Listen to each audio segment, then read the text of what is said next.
Hi guys, Johnny Good here for Real Home Studio, and thanks for joining me for part 5 of how to record a song from start to finish from your home studio. And today we're looking at electric guitars and MIDI instruments. And just before we dive straight in, I want to remind you guys to please like and subscribe, and if you've got something to say, please do drop it in the comments box below. Okay, so on with electric guitar. Now, I'm sure you guys have got amps lying around your house that you use for gigging or for practicing, and I know lots of you guys are going to really enjoy miking up your amps too. I certainly do, but I know for convenience and working in the home studio, particularly working in either a busy home studio or a busy home, I should say, but also recording late at night or convenient times, sometimes the amp isn't the right way to go. And virtual amps have come on leaps and bounds. So I'm going to talk through using virtual amps today by plugging up my electric guitar into directly my audio interface. And the first thing that we want to do is make sure we switch from mic to instrument on our audio interface. On the Focusrite behind me, you can use Focusrite control, just go into the software and you just need to flick that switch over. Then you're ready to plug your guitar in and set your input level. So to set your input level, you really want to be playing your guitar as you're going to be playing when you record it, and you want to be looking for that meter somewhere around the 50% mark. So the peaks are hitting around -12, -14 dB. The electric guitar, depending on how you're playing, but is by nature quite a dynamic instrument, so really keep an eye on those peaks. You don't want to be anywhere near clipping.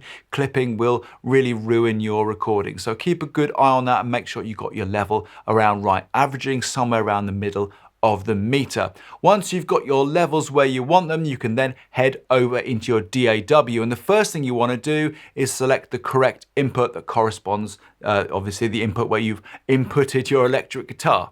Then you can arm the track by pressing the red record button and make sure you click on the monitor button. This is going to mean that your signal's going to move through your virtual amp sim of choice. You can hear the sound that's coming through that amp sim. You can hear the desired tone that you want from your electric guitar. Studio One users, if you head to the bottom right hand corner of the DAW, you'll find a little Z. If you click on that Z, that's going to enable low latency monitoring. So once you've done all that, you're then ready to hit record, play, and get on and start recording your electric guitar tracks. Now I'm going to not make you sit and watch me recording all the electric guitar pieces for this track. So let's just fast forward in time, head over to Studio One and take a listen to what I've done with the electric guitar on this song. Okay, so we're now in Studio One. We've got 6 tracks of electric guitar recorded in total. We've got 2 banks of double-tracked electric guitar. We've got a lead guitar solo. And we've also got a lead guitar counter melody as well. So I've recorded the first bank of double-track guitar using my Yamaha Pacifica. That's using a humbucking pickup. It's a richer tone compared to the second bank, which is recording on a Strat with a single coil. So here's what that sounds like. First of all, is the humbucker. And again, I've double tracked that. So double tracking electric guitar, much like when we talked about double tracking acoustic guitar in the video prior to this one, benefits from a slightly different sound from left to right. And I usually find the easiest way to do that is with virtual amps. So you can just tweak and get the kind of sound, the complementary sound that works. That keeps things nice and flexible. So I also added in a Strat as well. A thinner, fizzier kind of sound. Double tracked.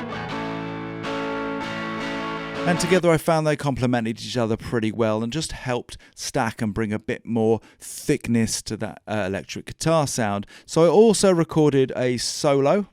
Let's take a listen to that. You can hear that is much richer in the mid-range, and that really helps to give a three-dimensional sound to the mix and for that lead guitar to come out nice and clear in the mix. And finally, I included a counter melody line as well.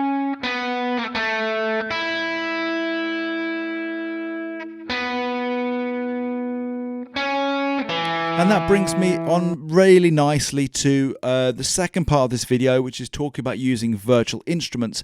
So this counter melody line is leaning towards the left, and on the right hand side, to balance the mix, I brought in some strings. Now, of course, I'm not going to be bringing in an orchestra, so the handiest thing to do is to reach, in this case, for Spitfire intimate strings, which is an inexpensive virtual instrument, but it does strings really, really well. I think it's around £29. But just take a listen to the two together.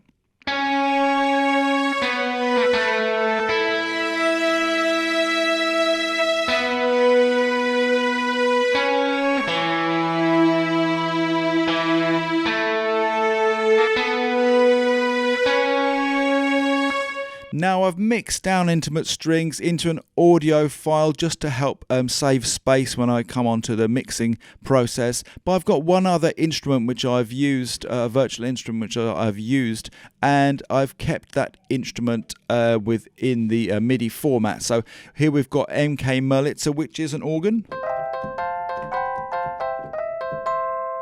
And I want to just use this sound to just give you an idea of how to use MIDI if you're not familiar with using MIDI. And the great thing about actually working with MIDI is if you don't play piano, if you're not particularly familiar with keys, or maybe you just know a few cowboy chords, you can get an awful lot done, and it can be a great format to work in. So let me just bring you up with the MIDI map first of all, and let me just solo out this organ so you can see what's going on. So here's me playing it whilst recording, and here's the MIDI map reading the information. Along the top here is a timeline, and on the side here is our piano roll. So the information here just tells us tells the computer how long to play the note for, and on the left hand side what key to play.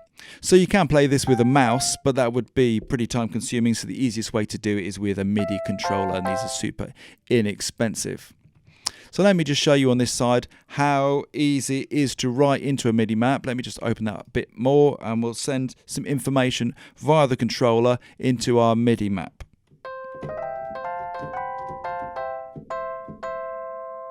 Now the great thing, as I mentioned earlier with MIDI, is we can manipulate it super easy. So if we need this chord to be shorter, we can do that really easily.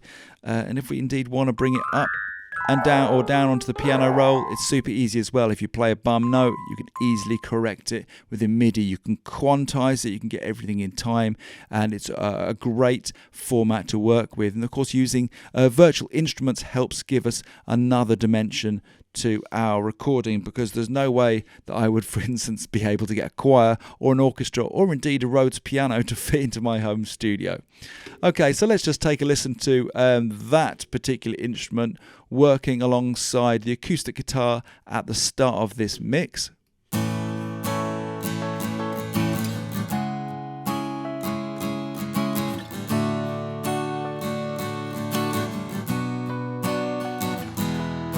So there you go, there's utilising virtual instruments in your mix, and indeed electric guitars as well. Virtual instruments are just superb for bringing in some fresh sounds into your mix and keeping the listener interested, and again, very easy to manipulate and play with on the MIDI map. I hope you found that video useful today. If you did, please remember to like, subscribe, most importantly, have yourself a great day.